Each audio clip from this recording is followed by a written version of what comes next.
California edition, Election Day just around the corner, and we're here with Jerome Horton. He is the chairman of the Board of Equalization in the state of California. And I want to speak with you, sir, about some of the propositions on the ballot. And I want to start with Proposition 30. That is the governor's tax initiative. It would increase sales tax by 1/4 cent for 4 years, increase income taxes on the wealthy for 7 years. Have you taken a position on Prop 30? You know, Brad, I haven't. I'm very supportive of Prop 30 because Prop 38 has some challenges that concern me, significantly concerns me. Well, let's talk about Prop 38 because that is the competing initiative. Yes. And as we speak today, I have seen several advertisements by the pro-Prop 38 folks coming against Prop 30. That initiative would raise income tax on everyone 0.4% to 2.2% on a sliding scale for, I think, almost a decade, if not more. And you're not alone in your concern about Prop 38. I'm not taking a position, but I know a lot of elected officials have come out very concerned about Prop 38. Well, the concern about Prop 38, Brad, is that it taxes individuals making $7,000 at a 0.4% rate. And it's sort of a gradual rate increase as you go up to $1 million and beyond. The challenge there is you're basically taxing the homeless.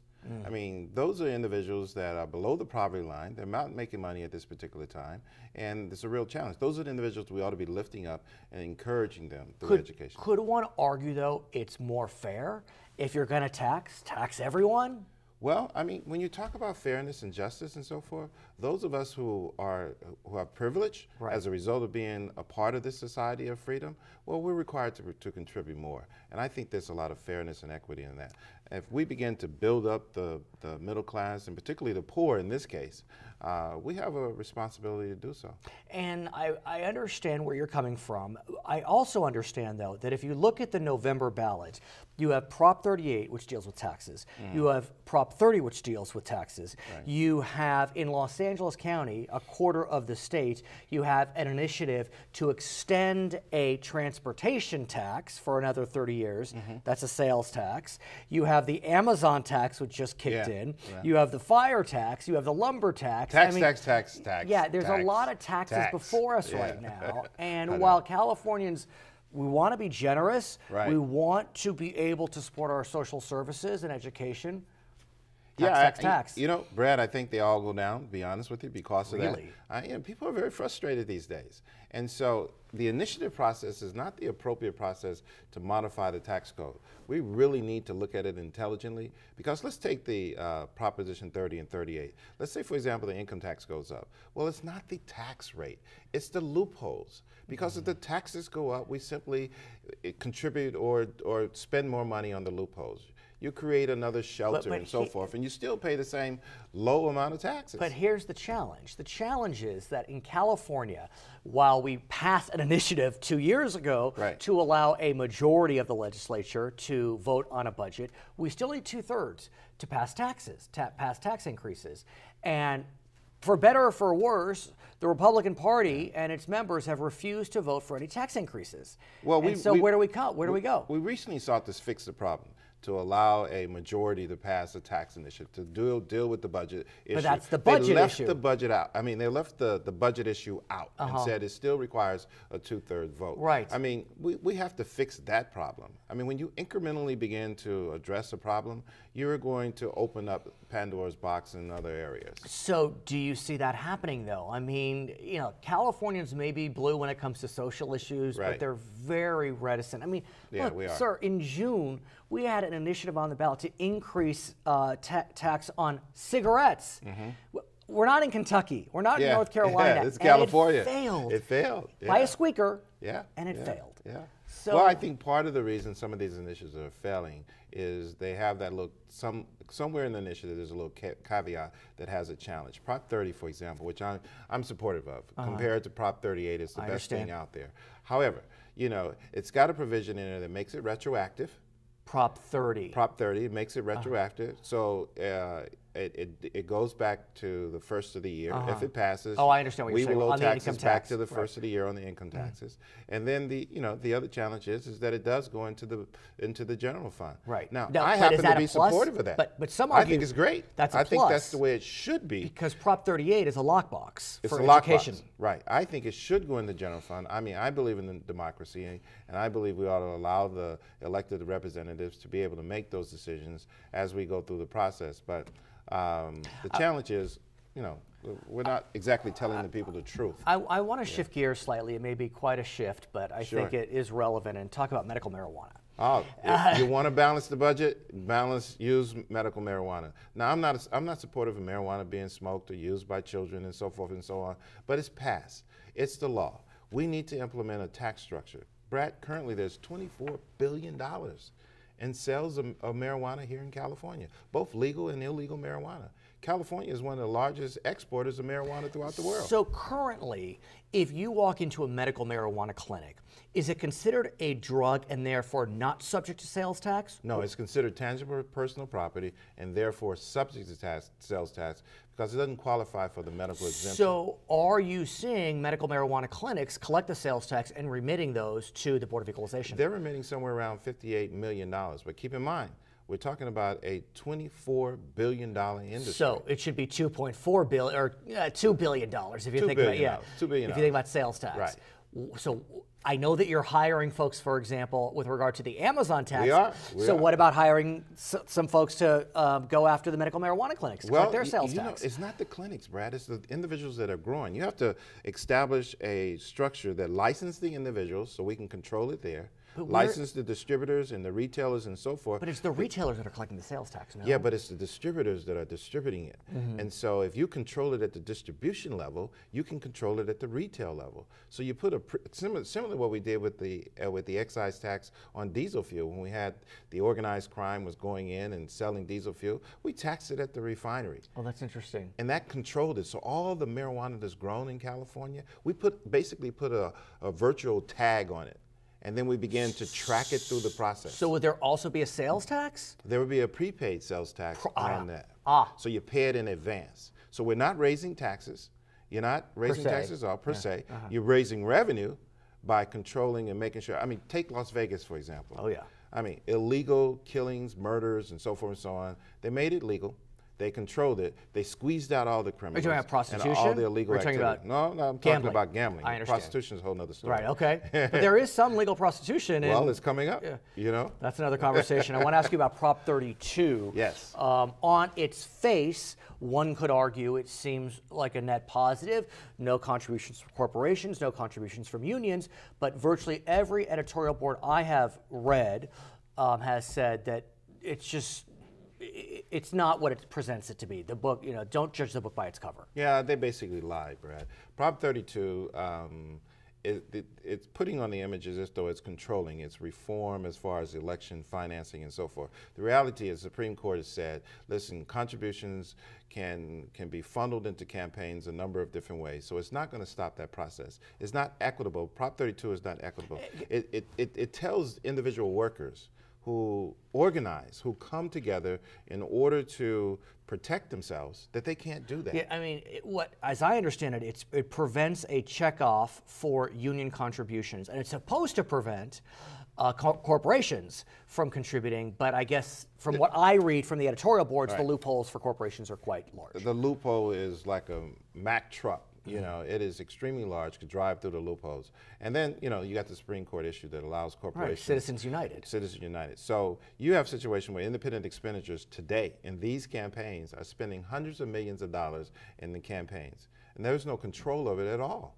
And so Prop 32 is bad. It needs to go down. We need to be smart about it. I mean, there has to be some campaign I wonder reform. if it passes, if it's even constitutional. I mean, the U.S. Supreme Court has been very clear on how money is speech and First Amendment rights. First Amendment rights. Right. Okay. His name is Jerome Horton. He is a member of the Board of Equalization. He's actually chair of the Board of Equalization.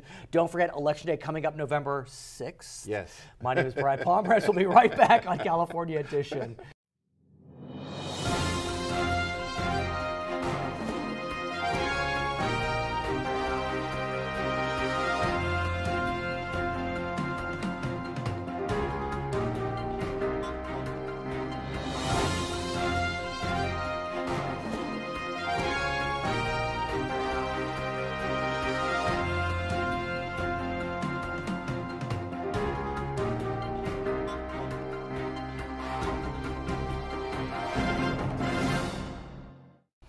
Welcome back to California Edition. I'm Brad Pomerantz. Our guest today, Don Knabe. He is a member of the Board of Supervisors in Los Angeles County.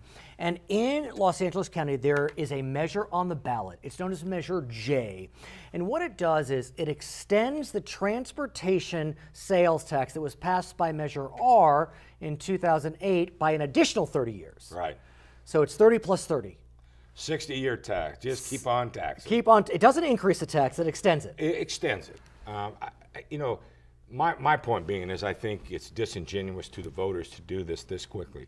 If this was year 25 of a 30-year deal, 30-year commitment, I mean, the whole point that Measure R just barely passed was the fact that it was going to go for 30 years. Right. Versus the others that have gone on forever. But as I understand it, what the proponents are saying is if it does pass, and you have a 60-year flow of funds, that you can bond against that more easily. Is that true in your mind? Well, the reason they went to that, an attempt to bond more easily, is the point was we were told that if we pass Measure R, then we can go to the federal government and expedite, we call it the 30-10 program, which I supported. Right. Okay? And in the 30-year, the Measure R program, it's a very disciplined program with project.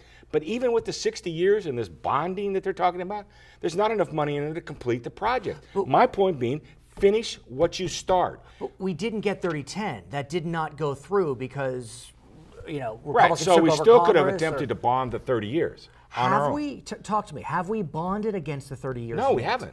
We haven't tried that. We thought the easier way would be to go to 60 because it gives you more years to collapse the bond. The problem being is inside that, in the original Measure R, it took a 2/3 vote to move dollars to another project. The plans were in the legislation, were very specific. 2/3 vote. Right. Okay, and you can only do it once every 10 years. Right. Okay, in Measure J, they changed the legislation in the last 2 days of the legislative session from 2/3 to a simple majority. Now, was this put on by the state or by the county? This is put on by the MTA board. Continue. But you had to have the state approval to raise the sales tax. The point being, now that money, that pot of money, can be moved by a simple majority of the MTA board.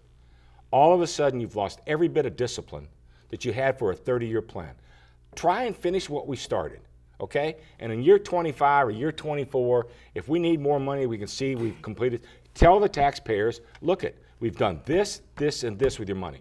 But to go back in the first 4 years of a 30-year pact with the voters is absolutely disingenuous. It's interesting as well that it was decided to put Measure J on the ballot at the same time that the voters are considering Prop 30, which is the state ballot initiative. And Prop 38. And Prop 38 as well. But Prop 30 increases sales tax by a 1/4 cent for 4 years. Even though Measure J doesn't increase sales tax, you know, look, it's a lot of taxes before the voters. How can you say, you know, and some of the proponents say, well, you know, you can collapse the bond, but if you don't have enough money to finish everything else that's on there to begin with, there's no expedited manner to finish the Green Line into the airport.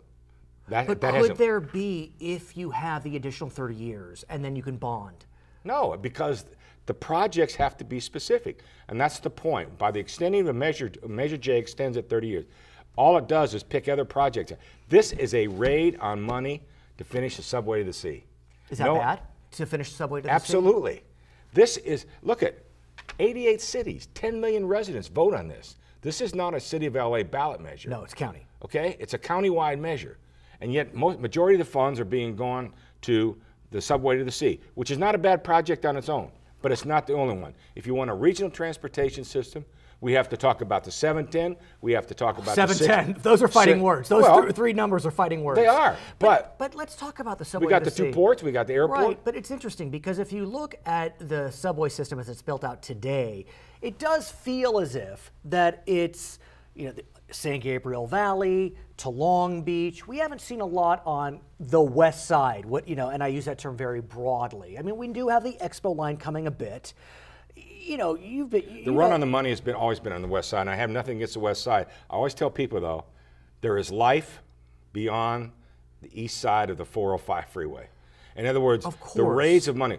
Look, we're doing a I-5 widening that matches up to Orange County now. Right. Because over the last 20 years, it's been a west side run on dollars. My point being is you have to be equitable about the way you set up these projects. This is not willy-nilly. These projects are set up by legislation. So the point being is that to finish it out to the east side, out to the other counties, to finish it down through the southeast area, to finish it down south into South Central. Are you concerned that if Measure J passes, that the west side will take a disproportionate amount of dollars? Does somehow Measure J do that? No. I'm concerned that that will happen. Right, that's what I'm asking. By the fact that they change the legislation from a 2/3 vote. That I understand. Okay. Then you lose the discipline to a simple majority. Okay. Because that's the most expensive project. But we need the regional connector. Probably the most important piece of all this, which is the piece downtown, which means from Long Beach you can go all the way up, you can go all the way out, you can go all the way east. You don't have to get off a train. So I mean, those are kinds of projects that are hidden that people are so important. We need to finish. I mean, the Secretary of Transportation has told Supervisor Willie Thomas and I said, when are you guys going to finish it into the airport? Right. You're the only world-class area that doesn't have a rail connection. Well, years ago, they traded the last leg of the Green Line into the airport for the first leg of the Red Line, the subway. So once again, we're up against subways. And there's nothing wrong with subways, okay? But it's a very, very expensive proposition. And you don't just say, well, let's just tax another 30 years, even though we don't have enough money, just to tax to be taxing. Has the Board of Supervisors taken a position? Yes. And that position is? We did not support. I mean, in other words, there are 2 people to support, 1 abstention, and 2 opposed. So it's a neutral. Interesting. Right. I want to shift gears, if we may, sir, and talk about something we've discussed in the past, and you have been very, very passionate about it, and that is trying to eliminate the scourge of human trafficking. There is a proposition on the ballot. We haven't heard a lot about it, Prop 35, which would increase penalties for human trafficking. But could you briefly talk about the scope of the problem, and then we can talk more about 35? Well, I think you and I have had a brief discussion sort of off the air about this. The fact is, when it was first brought to my attention by our probation department, 2 gals that are absolute angels and my heroes, that the problem was right here in our backyard. I always thought of human trafficking as something in a third world country. Of course. Okay, but it's right here in Los Angeles County. It crosses the border into Riverside, San Bernardino, Orange County, San Diego County. And when we talk about trafficking, we're not talking, look, all trafficking is horrible. But you've told me stories about the trafficking of young girls. I'm talking, absolutely. Not the youngest I've heard of is 10, all the way up 14, 15 years old. And what's been happening is they're the ones that are getting arrested, and then they, slap on the hands, and the pimp's waiting for them in the parking lot in the courthouse, and they go back out and they're getting, burned in with, all kinds of things just to identify their pimp. And it's just a horrible situation. Someone like myself that has granddaughters. Right. It's just horrific to think of it. A story, I was helping with a fundraiser for this particular project, and one of the probation people got a text right there, and she asked me to come over and look at it. It was a 10-year-old girl had just been arrested. For prostitution. Prostitution.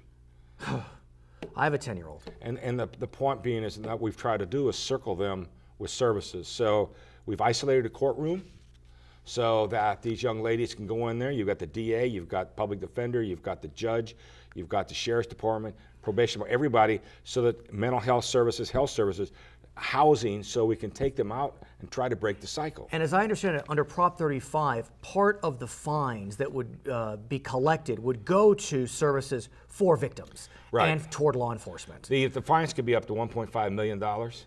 This is a very lucrative business. Gangs are getting into the business, and I'll tell you why. When you sell a drug, you sell it one time, one night. When you sell these young ladies, you can turn them 4, 5, 6 times a night. So it's a very lucrative business. So what it does, it increases the penalty from 15 years to life, fines up to $1.5 million. The funds going into services for these young ladies. I must ask you, as deplorable as these people are, we do know our prisons are overcrowded. Is now the time to be increasing prison sentences? Absolutely. This is so horrific.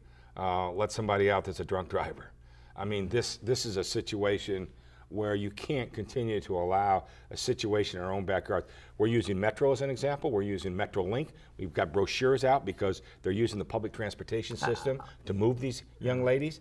And so you just, you can't just throw these girls out and slap them on the hand and they're back at their pimps. I've known you for a while, and I could see the depth of your emotion in your face when you said that, so I thank you for your passion. His name is Don Knabe, member of the Board of Supervisors in Los Angeles County. I'm Brad Pomerantz. We'll be right back on California Edition.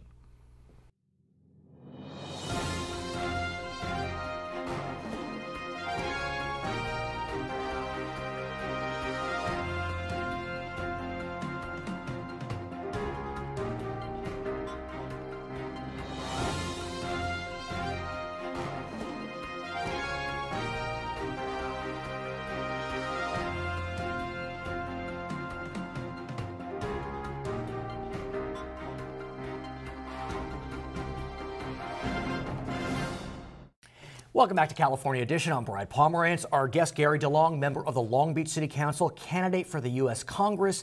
And you've been on the Long Beach City Council for 6 years, but the congressional seat is larger than Long Beach. In fact, about 40% of it is in Orange County. So these are new voters to you, They are. new friends to you. Talk to me about campaigning on the other side of the curtain. Well, actually, I very much enjoyed it. You're exactly right. It's 42% Orange County, 58% Los Angeles County. Had an opportunity to meet new friends, expand my network. I've enjoyed it very much. And really dig deep and give me a sense, is it that different Oh, between yeah. LA County? Oh, yes. It really? Oh, it is. It is. Tell me. It is. I mean, there is the orange curtain. There is? Absolutely. So what is it? Be Well, specific. Let me give you a couple examples.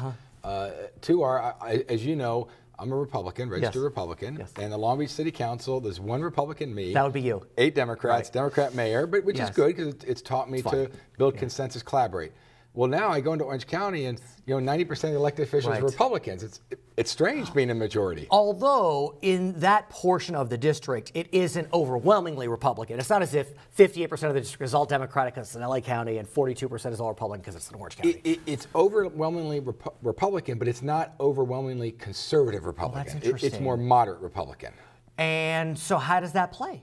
Well, it plays well once you get used to it. I'd say another unique thing is the Vietnamese community. The Vietnamese community is very strong in Orange County. So it's a fascinating Although culture. what's interesting is I was recently interviewing a professor from UC Riverside, Karthik Ramakrishnan, and he was the lead author of the National Asian American Survey. And what he said is that Vietnamese Americans who had been monolithic for Republicans aren't so monolithic anymore, especially in the younger generations. That's absolutely true. So that presents a challenge for Republicans who presume that, Vietnamese, they're all for me. Well, first of all, let me just assume that nobody's all for you. That's mistake Well number one. stated. When you presume that somebody's in But your you camp. know what I'm getting at. But you're right. But you're right. The older Vietnamese that have been in the country for Right. quite some time, they tend to go Republican, and the younger, not so much. Right. The other interesting part of that district, and also the LA County side, is there's a large Latino community. There is. And I think it's fair to say that the top of the Republican ticket has had difficulties attracting Latino voters. I mean, as we speak today, it's 2-to-1, 3-to-1, the upside down for the top of the GOP ticket. How does that play for you? Well, when you look at the voter registration, though, what's interesting is the Vietnamese actually vote above in the voter registration. Latinos vote That is below true. the registration. That is absolutely true. So it does balance out over time. But that being said, you want to be a representative for all. Absolutely. And so, And Cambodian community in Long Beach sure. is And very so significant. what do you do to try to break through those traditional concerns that may or may not be valid? But they're not valid. Right. I mean, for example, in the Vietnamese culture, human rights is a huge issue for them, and what's going on in Vietnam, and the fact that it's not a free country, and the fact that people are in prison for their political views. It's a tremendously Right, but large what about issue on the for them. Latino side? Because look, yes, they do vote in smaller proportion to their population registration, but I mean, let's face it, the Latino community is growing. Absolutely, and will continue to. Yeah, and demographically, it's important for all elected officials to be able to connect. You do. And so how do you work to connect to the Latino community who, as we speak today, is a bit suspect of the top of the Republican ticket? Well, I think the first thing that you need to do, and one of the things that I've done in this campaign, is that I'm not running on a ticket. I mean, yes, I'm a registered Republican, but I don't run with a party platform. So I'm going to connect with you as an individual, not as a representative of a group. And people really respond and relate well to that. So let's talk about the connections you hope to make if you should join the Congress in January. Which is looking good so far, but Well, still we a wish you period the of time best left. of luck. We wish you the best of luck. I do want to talk about what we know as the regulatory environment, not only in our state but in our nation. We know that California has consistently been ranked pretty low as it relates to a regulatory environment. Yes. I mean, Forbes has just hammered California. But you're looking at the national side. And so I want to get a sense, what can Congress do nationally? 50 states, over 300 million people, God knows how many businesses. How do you affect regulation on the national front? Well, I think you have to do a couple of things. And I was recently meeting with the Chamber of Commerce group and kind of listening to what their concerns were.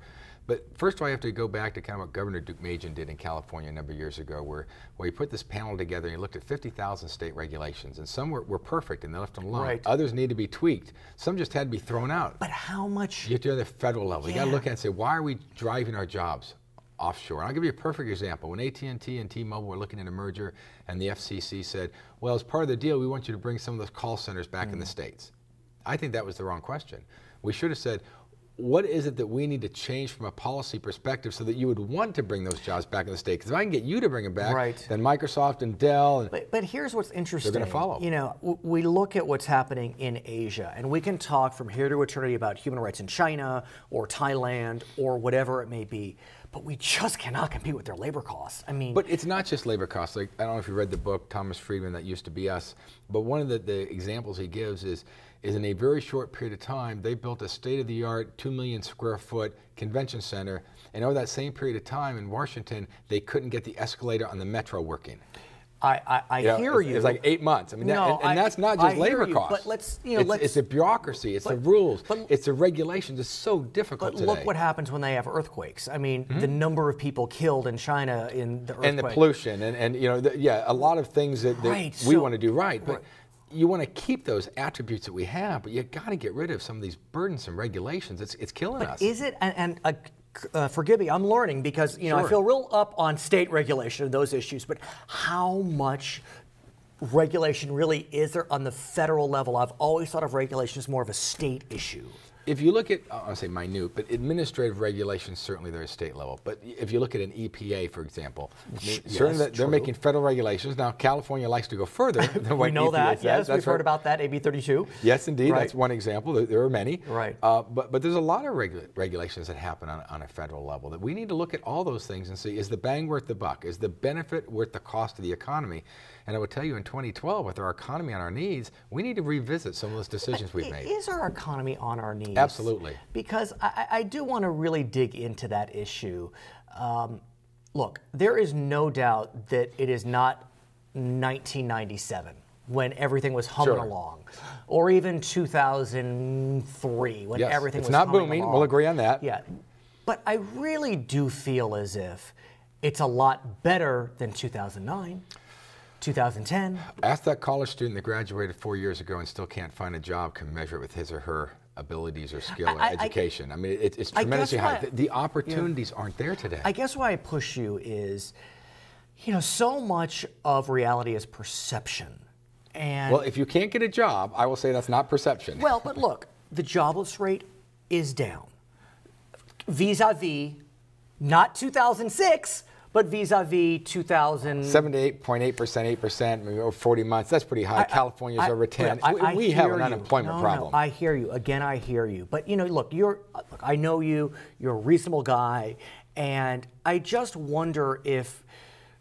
I'm not suggesting you're Jimmy Carter, but this whole malaise. But you know what I'm saying? It's the malaise speech. You know what? It's the malaise speech. It's just like it's that dreadful. Everything is terrible. Sure. And are we well served by saying everything is terrible when objectively it's not great, but it's not 2010? All right. Well, let me make it clear. I'm not Jimmy Carter. I know, and I said that, but you know what I'm getting. I do know what you're getting at. The metaphor is not perfect. And I think you know that I am a person that's optimistic. The glass is half full, and that's the way I run my life, my business, my public sector. It's clearly who I am as an individual. But on the other hand, if you're not willing to recognize you have a problem, you're not going to be able to fix it. True. So let's not be Pollyannish saying, hey, the unemployment round is down 0.2%. Yeah, we're on the way. But yet when I talk to people out in the business community, they tell me how lackluster the economy is. Their revenues aren't growing. They're not hiring people. There's too much uncertainty, even if they have the money. And a lot of companies are sitting on cash these days. Which is frustrating. It's frustrating, but there's so much uncertainty out there. Is now a good time to invest and grow your business? Maybe, maybe not.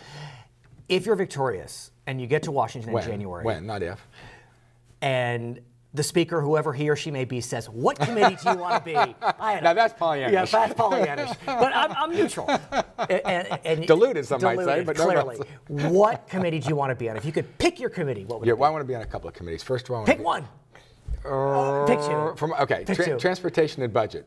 Perfect. Transportation for my constituents' budget, because I'm just fascinated to go in and fix what's wrong. His name is Gary DeLong. He is a member of the Long Beach City Council, candidate for U.S. Congress on Brad Palmer. Thanks for watching California Edition.